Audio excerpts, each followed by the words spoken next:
Principal, St. Stephen's College, the Honorable Mr. John Verghese, faculty, dear students, and I see some of my contemporaries here also, Professor Sangeeta Luthra, Veer Vikram Yadav, Sanjay Singhal, and I want to acknowledge them as well, and friends.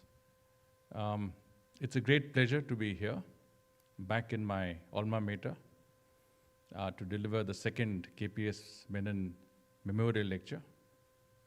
I want to thank Principal Verghese, Professor Rudito, the Civil Services Forum, my good friend Dipanshu, for inviting me on this special occasion. College, of course, has always been an important point of reference for us in all the years that since we left these hallowed portals.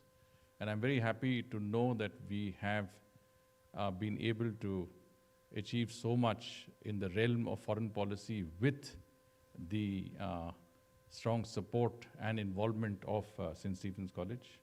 Principal Verghese has been the architect of the Neighborhood First Young Leaders Program, which has some of the best youth of our immediate neighborhood coming down to spend a month or so in college and imbibing everything that they can learn on India, its polity, economy, and of course, its academic environment here. We also had a program that, thanks to Principal Verghese, has enabled students from our neighboring countries to have preferential access to admissions in college. A few students, but it's important because we need to have the involvement of our neighbors and other countries in our normal, let's say, process of inducting the best students from our country and abroad. And I think that process will continue, and I hope it will be taken forward. Today, of course, the subject that had been identified for me to speak on was India in a changing global order. And before I do that, I want to say that I'm happy to see that there is a Civil Services Forum. We didn't have it in our time. I suppose we didn't need it because practically everybody opted for the civil services. There weren't too many options in those days. My own class of history, out of some 55 people, 35 joined the civil services, and everybody else settled down in America. So it was quite, quite clear as to where you went. But today you have so many options. I mean, the world is there before you. You can excel in so many different fields and opt for any area that is of interest to you. And in all of this, I can only say that I would like to encourage those of you who are so inclined to join a public service, because there's no greater satisfaction than serving your people in your country. And I think this is something that you can only do if you join the civil services. And it is not the most remunerative employment that you could seek, considering the sort of options that you have today, but it would be among the most satisfying. So let me, having said that, come down to the subject at hand. We live in an uncertain world. I think that's an understatement. And as someone quipped, the only certainty in today's world is the uncertainty. And there are, of course, so many new developments that every day is a new day which brings something new that we need to ponder about. And in tackling this subject, I want to divide it into some 4 or 5 broad categories that would make it easier to fit this concept in that limited time that we have, which is about another 25 minutes or so from now. And so what I want to do is to really look at, first and foremost, where do we stand today? Where does the world stand? What is the current status of geopolitics, and where exactly, is the, let's say, situation with regard to issues that are important to all of us. The second topic that I want to cover under this subject is the issue of how geopolitics affects us. How do developments that occur in a place that is thousands of kilometers away impact on the lives of yourself, myself, of anyone who is an ordinary citizen of our country in direct or indirect ways? The third is, why do we have this situation? I mean, this situation of uncertainty, there's a global flux as we see it. Why do we have this situation today? What are the underlying causes behind it? The fourth is India's own role. What are we doing to adjust to that situation, respond to this fast-changing situation? Where do we stand today? And I think that's the main part of the subject that is under discussion today. And the final is, where are we headed? What is the future and what does it hold for us? And I try to cover it under these. So let's start with where does the world lie today?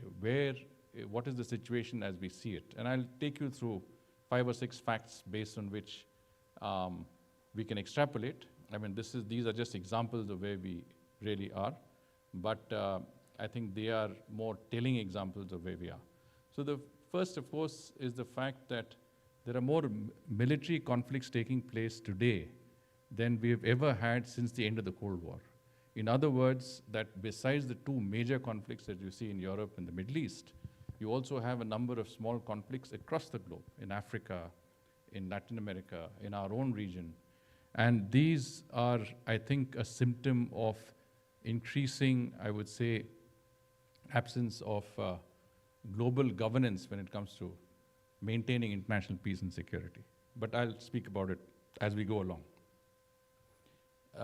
One outcome of this, of course, is that if you look at instances like the COVID-19 pandemic, the Ukraine conflict, the outcome of all of these, which again are beyond the control of most countries in the world, has been a spike in prices, a great increase in the cost of essential imports that developing countries make for fuel, food, fertilizers, and of course, lowering of remittances, decrease in tourism, and increase in vulnerability of the small and marginal economies of the world.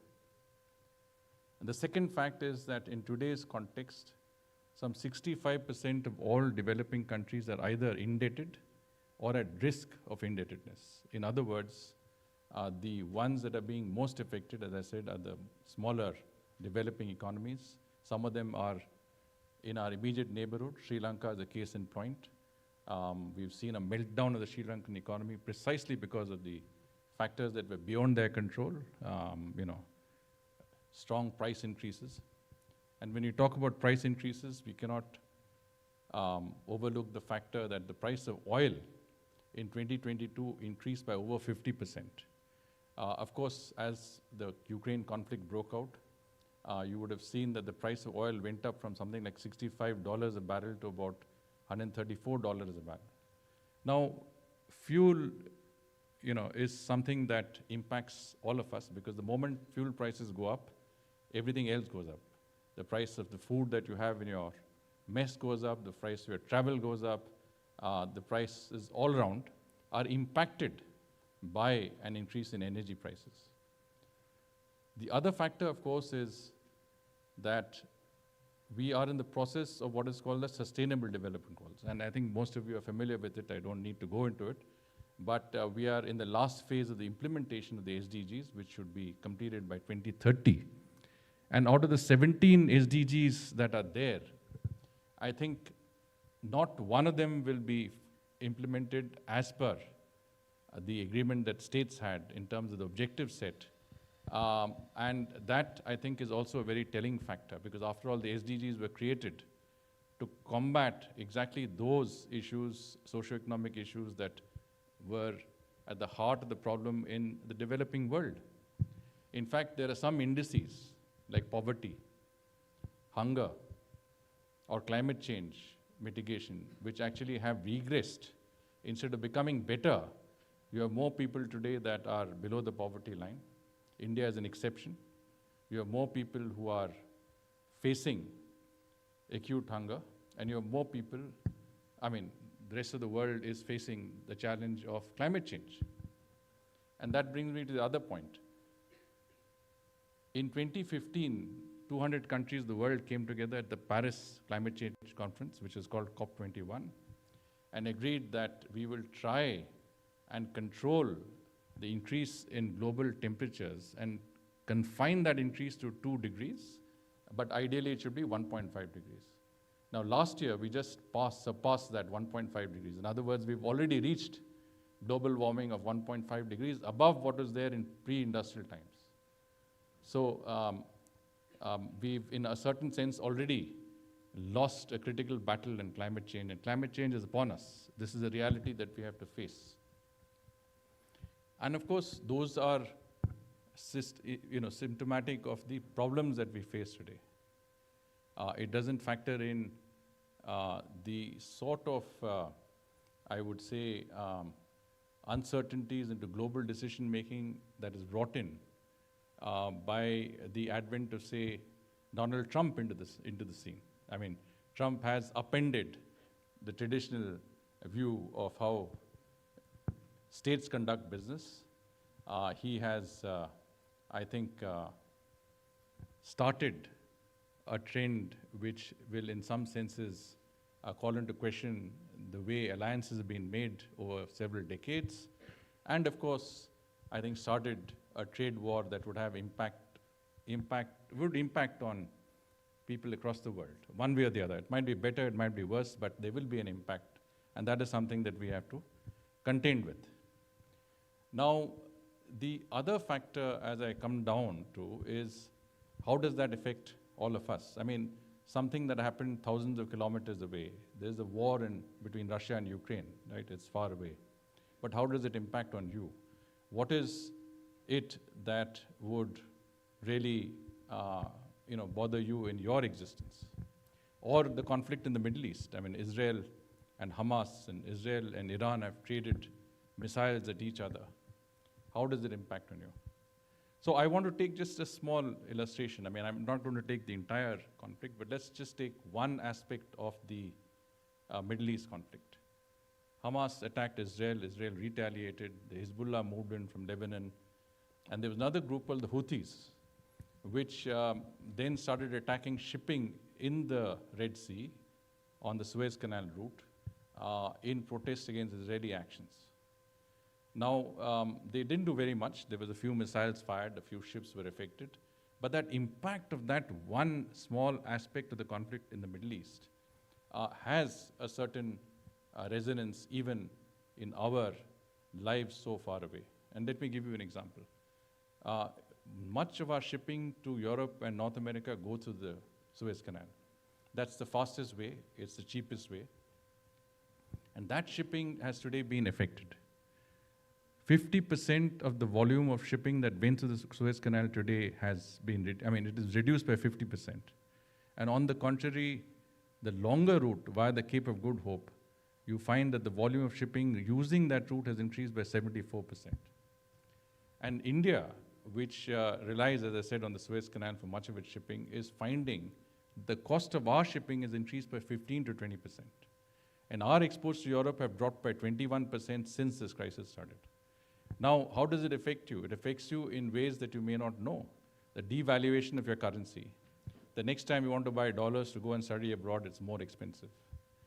The fact that your fuel rates, as I said, could become higher, or that prices of certain commodities which you are getting from the West might be higher. So there is an impact. It's small. And it's incidental, but everything impacts on us. So in an interlinked and interconnected world, events that take place in any part of the world can affect others in different parts of the world. And I think the worst hit are those that are smaller and more vulnerable economies. And I'll explain you why. Let's take the Russia-Ukraine issue. We took a position that was principled. We said that we are for peace, that this is not an era of war, and we believe that this should be sorted out through dialogue and diplomacy and not conflict.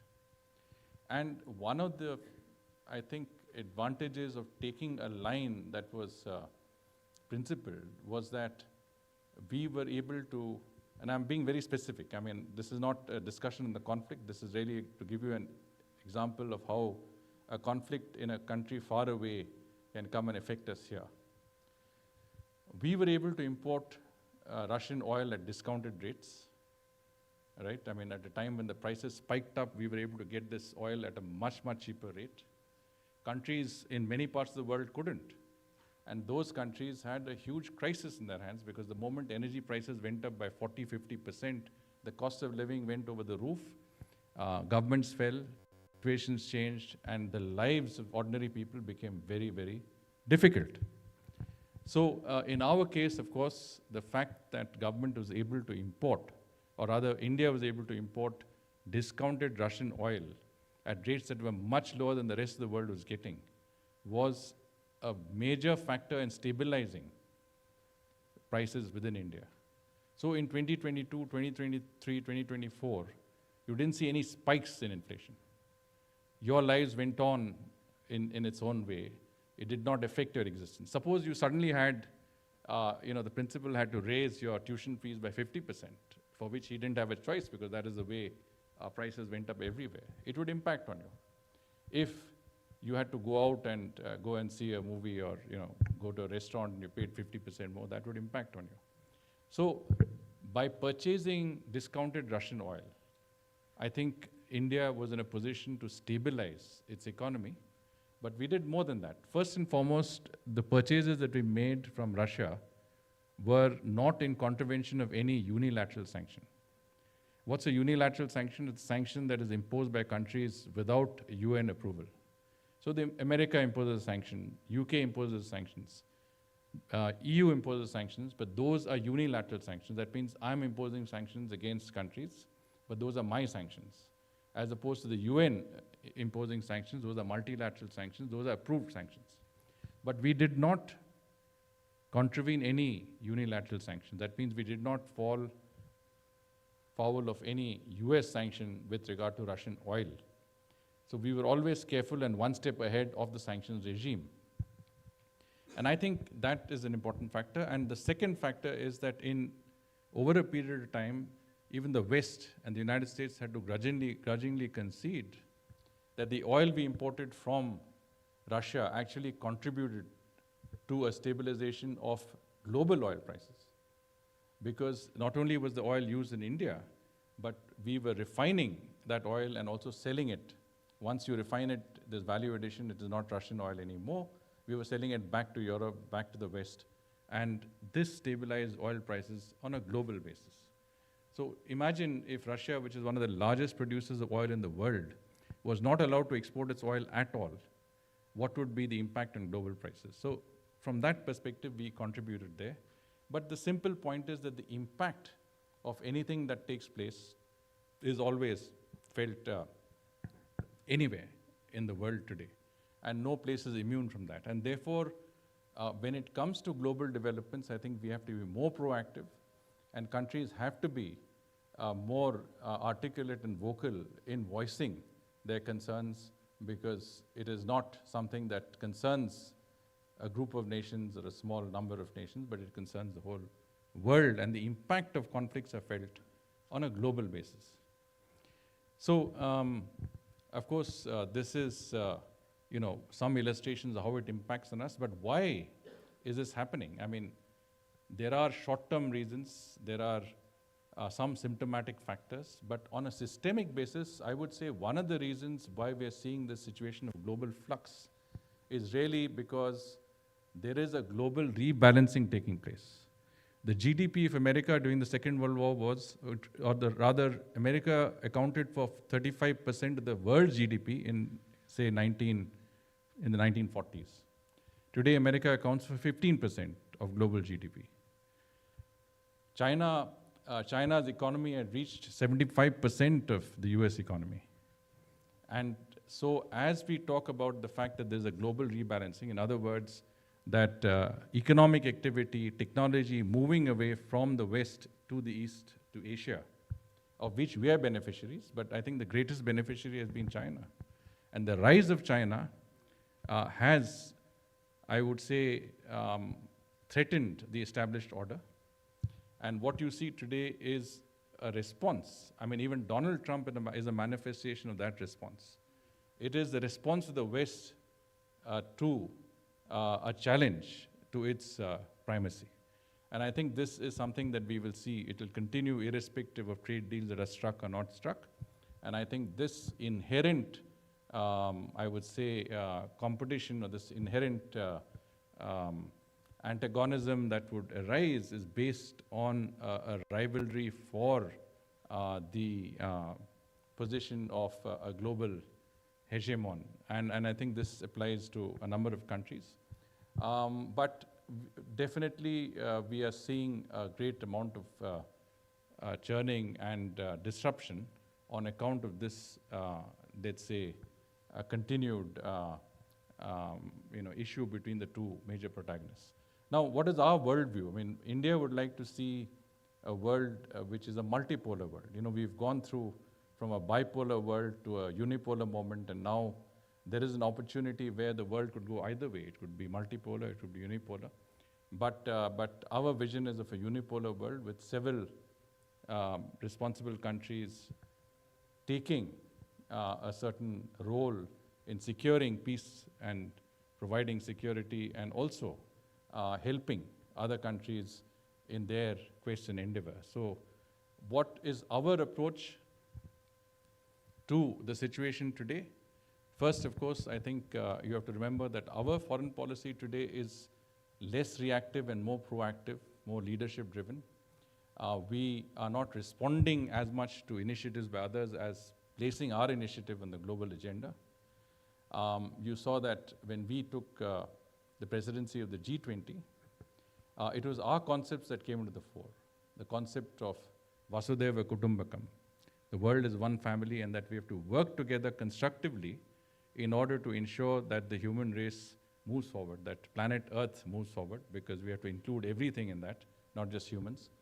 But also, our narrative in terms of ideas that are even on areas like climate change, lifestyle for environment, an alternative view to climate mitigation and climate adaptation. I mean, you don't only have one view, you have an alternative view today. You have the entire range of our soft power, whether it is millets as the new superfood, or it is yoga or Ayurveda. I think these concepts of Indian tradition and about our own thinking is now permeating the global landscape. But it's not only tradition, it's also what we've achieved. I think there is a sense that our experience in providing for a transition into a digital economy, using a green transition and the strength of our economy, is today making a difference worldwide, because countries are seeing that India is one country that can contribute to providing solutions to global challenges. So digital public infrastructure is one. When we talk about financial inclusion, I think the world listens to what we have achieved in terms of financial inclusion. That millions of people today have the ability to get their funds, which are mainly through development efforts, directly into their accounts, banking the unbankable. We are able to use our digital infrastructure for the public good. And of course, the fact that our digital, I would say, industry and our digital infrastructure is today probably the most extensive in the world. 40% of all financial transactions in the world are just accounted by the UPI alone, which means that 40% of the world's transactions are based in India. So I think we have the ability to show the world a sort of success in dealing with issues in India that can be replicated across the world. So our paradigm is a different one, and that I will come down to. But when we talk about, facilitating peace, and when we talk about peace in the world, because conflict is something that very few countries support, and the fact that many countries are really in the developing world, the global south, actually don't want to see these conflicts because they know that these conflicts will impact on them adversely, is something that I think we have been working to deal with. And there was this, the Prime Minister of France, a person called Georges Clemenceau, in 1919, when we had the Paris conference, at that time, he said that making peace is harder than waging war. And I think that is very, very true if you look at what's happening today. And if you see Prime Minister Modi's efforts in going to Russia and going to Ukraine and trying to bring about a peaceful settlement, it reminds me of what the Swami of the Hindu temple in Abu Dhabi. I went to Abu Dhabi last week, and I visited this magnificent temple in the middle of the Gulf. Very difficult to imagine that you could have a place of worship right in the middle of the Gulf. And right there in Abu Dhabi, where we had this magnificent temple, because the temple is built, we also have right next to it a church and other places of worship, which is a great feeling to see, because you see that this is a place that is now fostering a multicultural, multi-spiritual level of tolerance. And the Swami there, Swami Brahmananda ji, he told me, and he is the mastermind behind the entire initiative, he said, everyone wants peace. Even those who wage war want peace. They just don't know how to go about it. And I think this is where countries like us must come in. We must go there and tell them how you can really succeed in attaining peace. Today, Donald Trump is very clear that he wants to work to end conflicts, and we are all for that. But we have been saying that right from the day one. And so America, which was really the country that was fully behind this effort to, I would say, support Ukraine and take a very, very strong position in that conflict, has, I think, really seen a fairly, significant change in its approach to that conflict, one that we have been talking about all through. So this also, from our point of view, is very significant. And I know that time is running short, so I'll just come down to the part that would deal with how do we proceed from here. As I said, the world is at a crossroads. We can have a world which has two protagonists, a bipolar world with the United States and China, and most countries would have no options but to join one or the other side, because I think those options would be limited if it comes to that reality. Vis-a-vis a situation where, as I said, we have a multipolar world, with India as one of the poles, where a number of countries work to support a responsible global governance setup, protect international peace and security, provide for global development, allow the SDGs to move forward, and essentially make sure that we support the most vulnerable countries as we go along, so that inclusive approach that we see in our own development process is replicated on a global basis. So our concept of human-centric globalization, working for the global common good, whether it is during COVID or whether it is sharing our digital public infrastructure on an open source basis, is something that we could replicate worldwide. So that option is there. Whether we would like to see a continuation of conflicts, or whether we would like to see a situation where countries actively work to control conflicts, whether we would like to see a world that is beset by other problems that we have talked about, in climate change, indebtedness, is something that we have to also think about. So the world is in many senses at a crossroads. And it is difficult to say how this would go. I think there's a lot of focus on what President Trump is doing at this point of time. He has very distinct ideas. And I think it's also important to try and figure out what are the global changes taking place as we even speak here.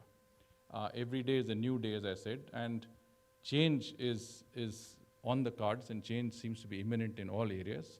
Can that change be a better change? For example, global governance, as I mentioned today, is at its lowest point. The United Nations system, the Bretton Woods institutions, the IMF and World Bank, have all been created at the end of the Second World War. And they've served a purpose, a very good purpose, for the first 50 years of their existence. But are they up to meeting the challenges of the 21st century? That is a question mark. I think the United Nations system needs a complete reform. WTO also is called into question. I mean, what Trump is doing is basically saying that what we agreed in WTO quite some time back no longer holds good. At that time, you had different grades of countries, countries that were developed, developing, least developed. You had a special differentiated tariff regime, which means that countries like ours get slight concession, countries like Nepal and Bangladesh, least developed countries get a further concession, and developed countries take the burden to allow more market access than what they get in those countries. But Trump is saying, I don't agree with this. I mean, I want exactly what I'm giving you. In other words, if I'm allowing your goods to come at 0%, you should allow my goods to come to your country at 0%. So the entire system, which is based on a WTO-related regime, today is called into question. And I think we should be at a point where we should be able to go and negotiate a new structure, whether it's for the UN, whether it's for the Bretton Woods institutions, whether it's for the WTO, a new structure that meets the requirements of the 21st century. And I think that's only what will be the solution to our current situation, which is basically that the one superpower, which is based on Pax Americana, is today on the decline. The other one that is rising is questionable in terms of its hegemonistic ambitions. Whether you have an alternative paradigm, I think the solution is for countries to work together collectively. And it also brings to my mind what Prime Minister Modi said, and I'm going to conclude with that. He says the success of humanity lies in its collective endeavor and not on the battlefield. And I leave you with this thought, and I'm sure there are some questions. So thank you very much for bearing with me.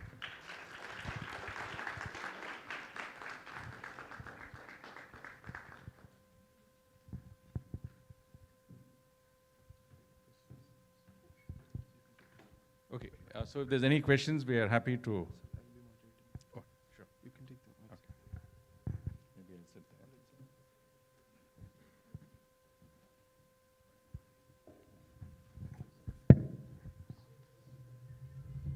Thank you, Dr. Harshvardhan Shringla, for your insightful reflections on the recent geopolitical issues, foreign policies, and the recent standings behind the past. Now, with a deeper understanding, before we open the floor for questions, I would like to extend the invite for esteemed principal to share his thoughts and perhaps pose a question regarding today's discussion.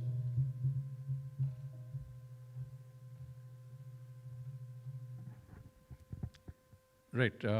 Did I see someone that side? Yeah, please, go ahead. There's one here.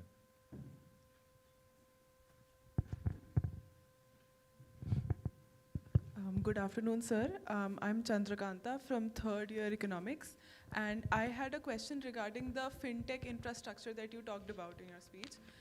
So you said that our fintech infrastructure is very strong. Like there are millions of transactions done every day from the UPI system, right? But why were we not able to yet export that technology to other countries? Because like countries like China, countries like USA, they don't take a lot of time in exporting any new technology that they come up with. So why is it taking us so long to do that? That was my question. Maybe we'll take 2-3 questions. One more question, please. Yes.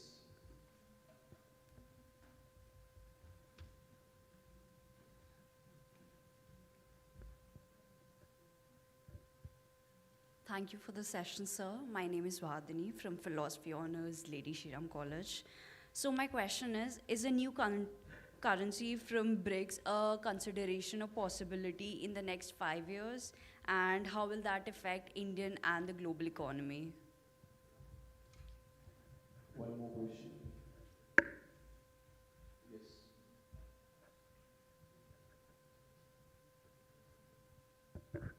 Honorable Harshvardhan Shringla, sir. I'm from Hansraj College, BA program first year. Sir, recently Honorable Foreign Minister S. Jaishankar sir came to our college and he said a very good line that Donald Trump is a very nationalist to his country.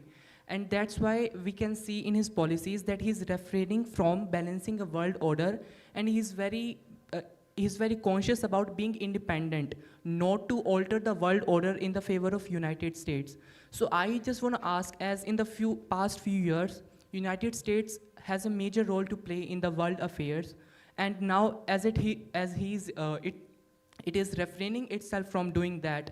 Will it have a challenging part for us as, as the developing countries, or will it be beneficial for us to be as a global power? Thank you. Thank you. Let me, begin with the question by Chandrakant. When it comes to fintech, I think the difference between our when it comes to our, let's say, digital public infrastructure, let us put it that way, and the ones that are developed by the West, ours are mostly at the level of public service. In other words, most of the platforms that we have very successfully utilized are those that are really for public service delivery, whereas Western platforms are designed by private companies and are there on the market. Which does not mean that we have not exported our platforms. I think we have many instances where we have successfully exported our digital public infrastructure platforms. Take the example of CoWIN. I mean, I don't know how many of you got vaccinated during COVID, but we were one of the few countries that developed our own vaccines, and we were able to administer over 2 billion doses of our vaccines to our population in a very short period of time. And I think a lot of that was made possible by this extraordinary digital platform called CoWIN that we put forward. Now, if you remember, that platform would enable you, if you're vaccinated in Delhi, in Ram Manohar Lohia Hospital in Delhi, it will tell you that you are vaccinated in this hospital by this person at this time. There's a QR code, and your second vaccination was taken somewhere in Assam. Here's the hospital, here's the person who delivered it. Every detail is that. And take the case of America, where every state had its own system, and normally it was not a digitized system. And as a result of that, you could not take a second vaccine in another state. You had to go back to the same place.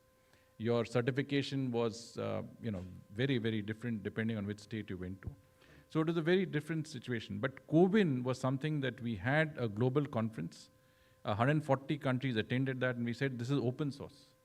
Anybody can use CoWIN for your own requirements. You can scale it up, you can scale it down, you can do what you want, but it's there. Take the case of Aadhaar. Aadhaar is also something that we have largely made available. There are countries like Sri Lanka who are developing their ID system, which is based largely on Aadhaar. And UPI, I think you were talking about fintech, UPI is today utilized in many countries in our extended neighborhood.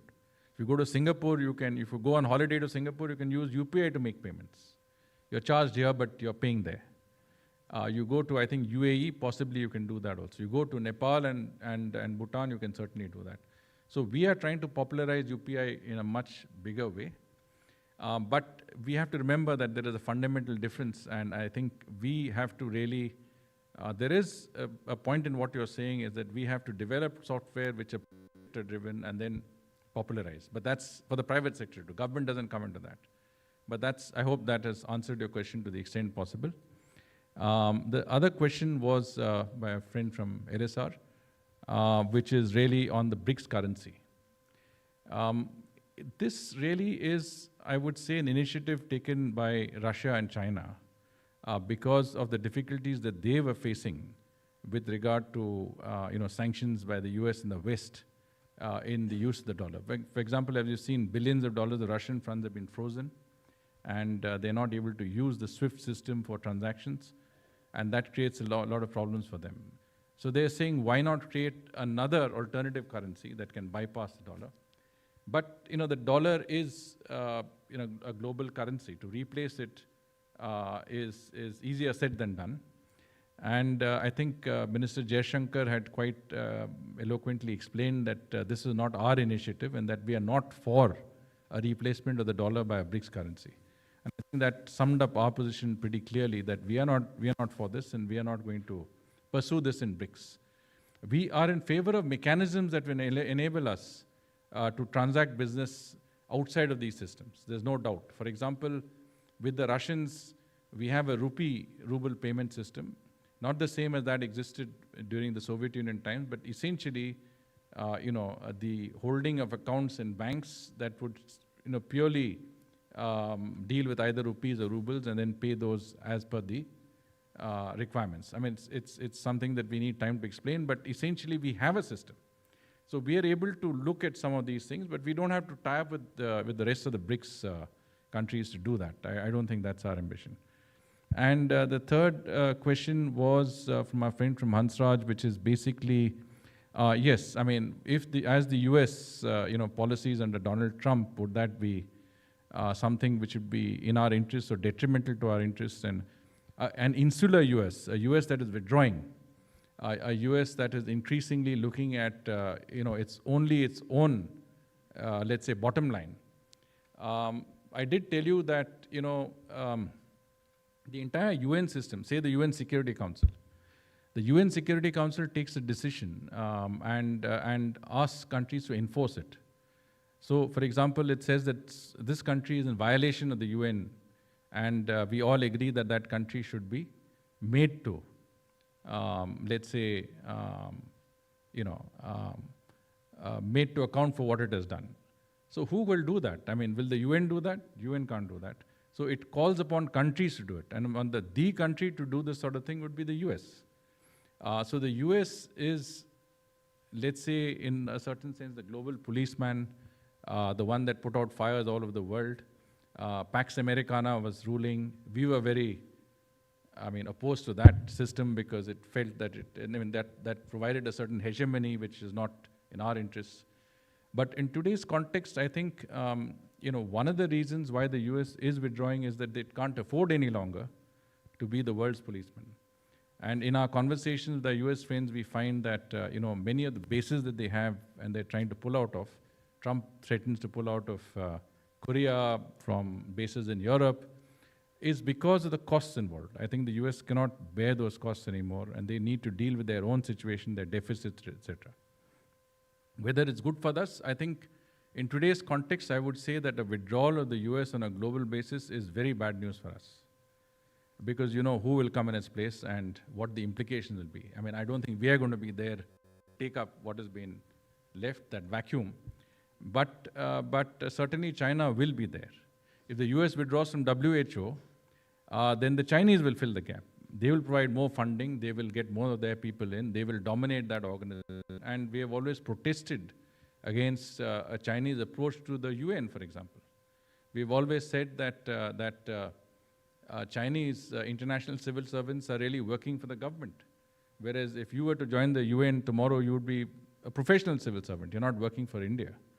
And that's the basic difference. And I think there is concern that as the US continues to, I would say, resile from its global and international commitments, whether it's the multilateral system or whether it is in maintaining peace and security, or providing support to smaller economies through USAID and others, for example, it would create a vacuum and it would create disruptions, and certainly it would, in my view, not be in our best interest to have that situation. So our position also might have been different 25 years ago is different today, but that's the reality of it. So we should go for another round of questions. Yeah, sure.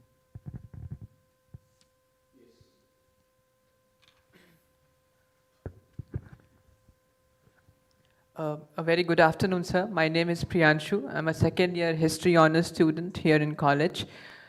Sir, my question to you is, recently World Bank presented a report which was titled, just a second, Becoming a High-Income Economy in a Generation.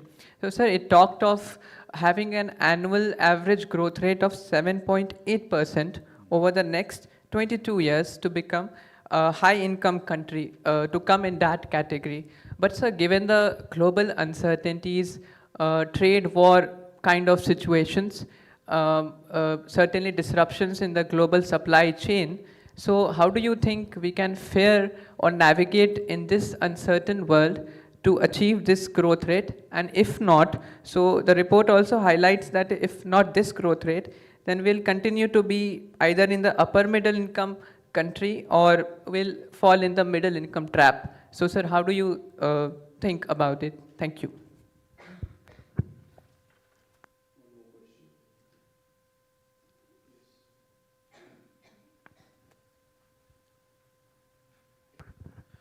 Sir, good afternoon. I'm Anjane from third year economics, and my question to you is that in the last 10-15 years, the world order has seen more of a multipolar shift, but with the onset of US and threat of new threats like climate change, like destructive technology, etc., the multipolar world order might be in for a toss, and the realities as we know them right now might change in the near future. So how do you see India's position in that context, and what do you think will be the challenges and possible steps that Indian policymakers should take to handle these sort of uncertainties in a probably multipolar or in a probably some other sort of a world? Thank you. One more question. Yes.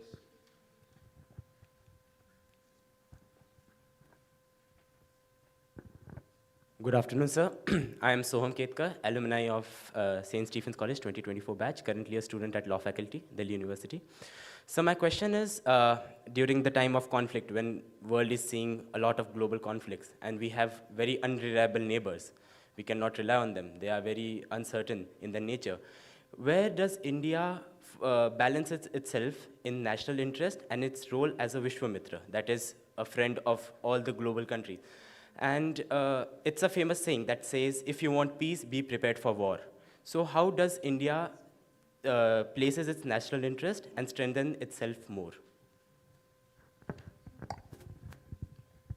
So I think some very interesting questions. I think Priyanshu had this question on how do we achieve consistently high growth rate that would, you didn't mention it, that would get us to achieve our ambition of being a Viksit Bharat by 2047. We had given a 25-year period for that ambition to be realized. And you're absolutely right, I also read that World Bank report that you need to achieve very high rate of growth over a period of time to reach that, I would say, objective. And in today's context, as you correctly pointed out, with all the uncertainties, your growth level may not reach or attain that 7.5, 7.8% you need to be a developed country. I think the best thing for us is to continue to focus on not only strengthening our infrastructure, but streamlining our systems and policies so that we have the best possible conditions for growth. I think what do you need for high growth? You need political stability. You need economic policies and economic development that would be aligned to that, to bring you to that level of growth. For India, I think women-led development is very important. That is a huge priority for the government. I think there is an understanding that if we want to become a developed economy, that we need to unleash the huge potential of women who are largely in the informal sector. But how do you take women from the informal sector to the formal sector? How do you empower women in a way that enables them to realize their fullest potential? And I think a lot of glass ceilings have been broken. We were including the fact that women today can be fighter pilots, they can be part of the armed forces, and as we discussed, St. Stephen's College is a good example of how we have gone from a purely boys' college to a co-ed to now having equal number of space in residence for both men and women students, and I think this is a great way to let's say, ensure that we have not only gender parity, but we have the empowerment of women, and then the next stage of women-led development. If you noticed, what seems to work in our elections is the incentive that parties are extending to women. And there has been some criticism of the fact that, money has gone into women. I mean, this, Lakshmi Bhandar and all of these schemes, you have money that goes directly to certain, categories of women who are in certain income brackets and age groups, etc. But the fact of the matter is that this money empowers women in ways that are not envisaged. I mean, that money which is going to them is going into the education of their children. It's going to the betterment of the future of families. So, I mean, it's going in a constructive way. And I think the fact that by the next elections, hopefully we will have, 33% representation of women in parliament, I think is also very significant, because empowerment comes from political empowerment, and then you would take it forward. So I'm just giving an example of what are the things we could do, and we have to stay the course, but we also have to think of policies that will be conducive to our meeting our goal of being a developed country. And there is nothing wrong in having, very, very high ambitions. I think unless you set high goals for yourself, you are never able to attain those. So this future of a Viksit Bharat really rests largely on you and those of you who are here as students. And I think we have the demographics, we have the talent, and we have the potential, I believe, with our population breakup to achieve that goal. So I have no doubt, I'm very optimistic when it comes to that score. I'm not sure that we will stay in that middle income trap. The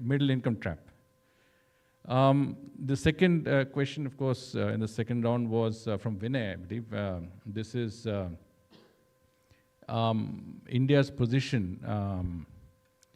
And essentially, this is something you talked about in terms of multipolarity. And I had also referred to that. I said we would like to see a multipolar world with many countries being supportive of a situation that is a better world, which means to say that, this was the question, the last question was talked about Vishwamitra. And if you don't mind, I'll try and club these two questions, both this one and the last one, which is basically, our neighbors' conflict, but also how does it align with our plan to become a Vishwamitra? There are two concepts that are very important to us. One is Atmanirbhar Bharat, which is basically a strengthening of your own capacities. During the COVID crisis, we saw that there were many items that were needed in our effort to combat COVID, which we didn't have. For example, we manufacture the world's we are the pharmacy of the world, but we don't make API here, which is active pharmaceutical ingredients. So that's a raw material that goes into production of pharmaceutical drugs. We make masks and PPE kits, but there are certain essential parts of that we don't have. So Atmanirbhar Bharat means that you have the capacity to develop your own manufacturing industry, you strengthen your own base, and then you use that to help others across the world. So if we are able to produce our indigenous vaccines, we share that vaccine. Keep in mind that we are not the only country that produced indigenous vaccines. Many other countries also, not a few other countries produce vaccines. How many countries shared their vaccines? Very few. I mean, they either sold it or were very difficult about making it available. India actually went out and shared its vaccines. So, we have always practiced this concept of being a Vishwamitra. We have been the first responders to countries that face emergencies in the form of, natural disasters, whether it is across the Indo-Pacific region. We have been always helpful of countries in their requirements, whether it is development assistance or budgetary support, as in the case of Sri Lanka and Maldives.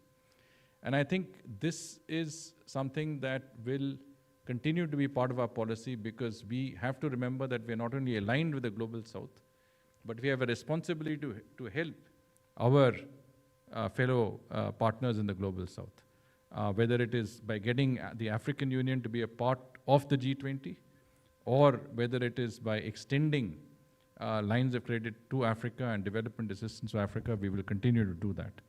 and we will continue to play a role in global affairs that will be more and more important.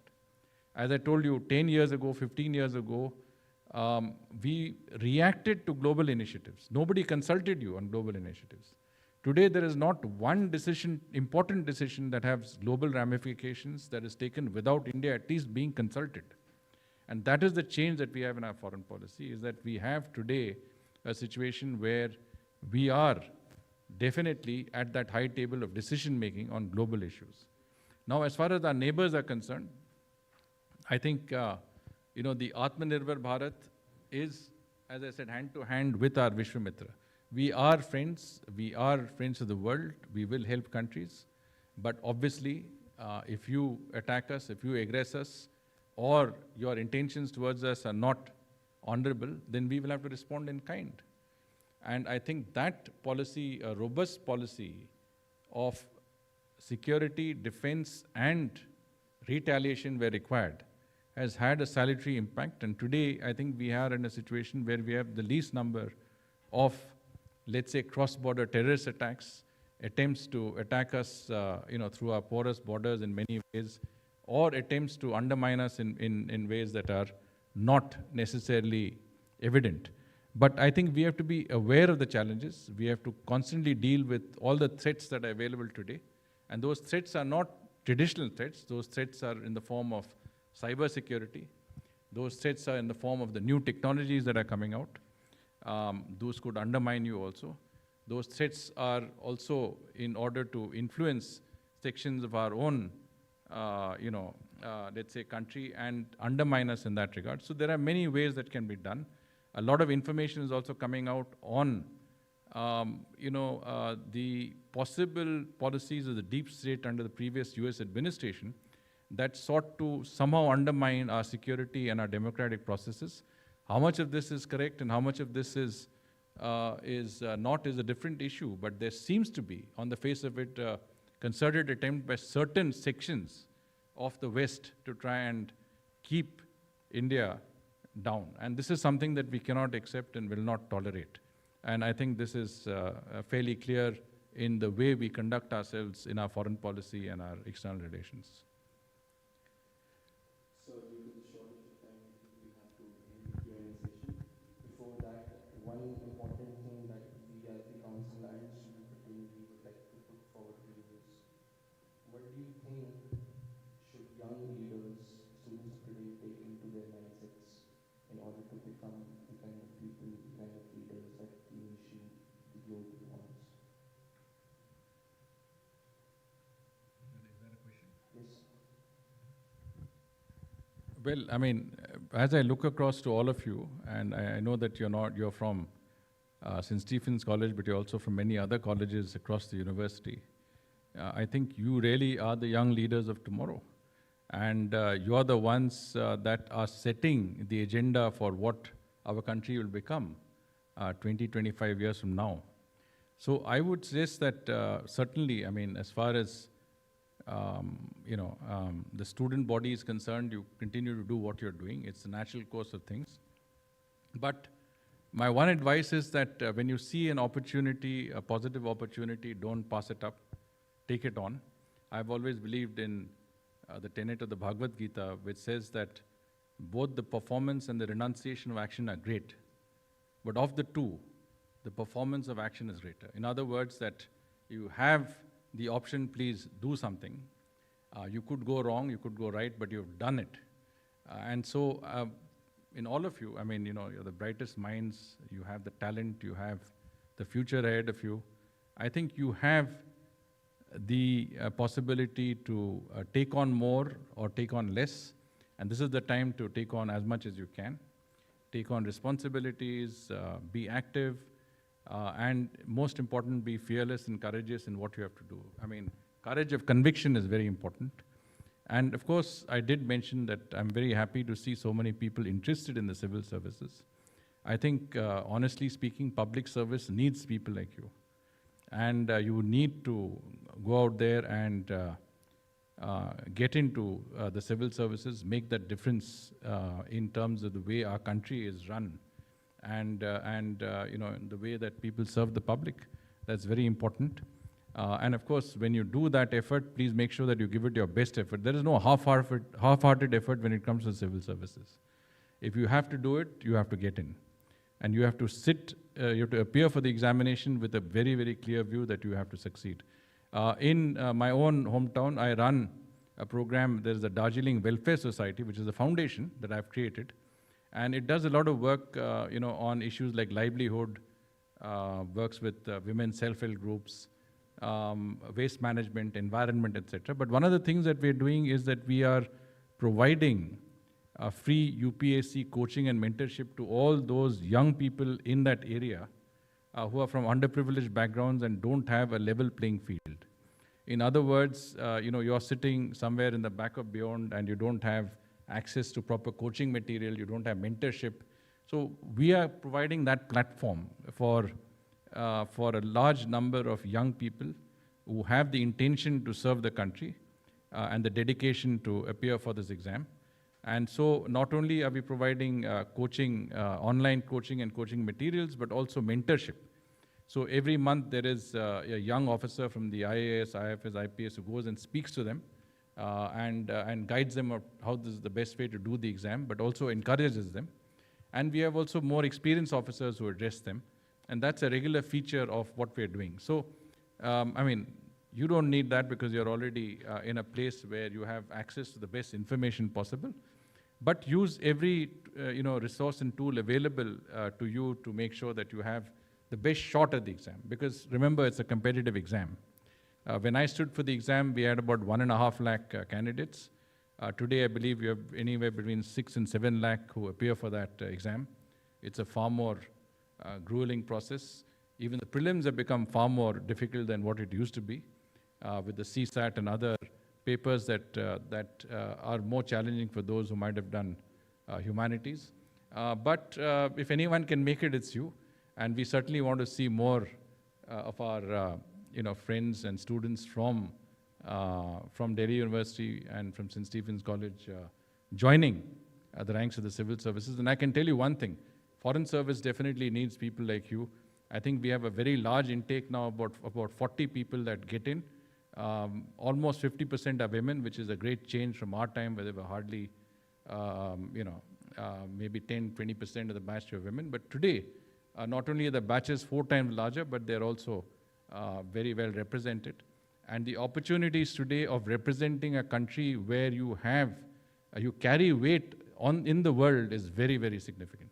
When I joined the service and when we were there, you find it difficult to be find the attention of countries and in capitals which were important. You were a marginal player.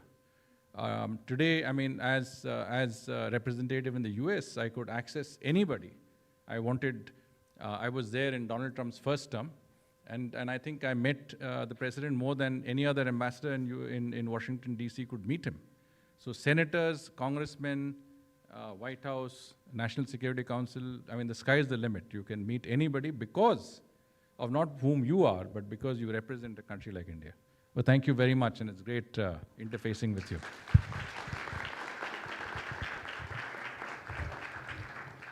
Thank you, sir. Before we deliver the vote of thanks, I would request our staff advisor, Dr. Sudipta Basu, please come and felicitate Dr. Harshvardhan.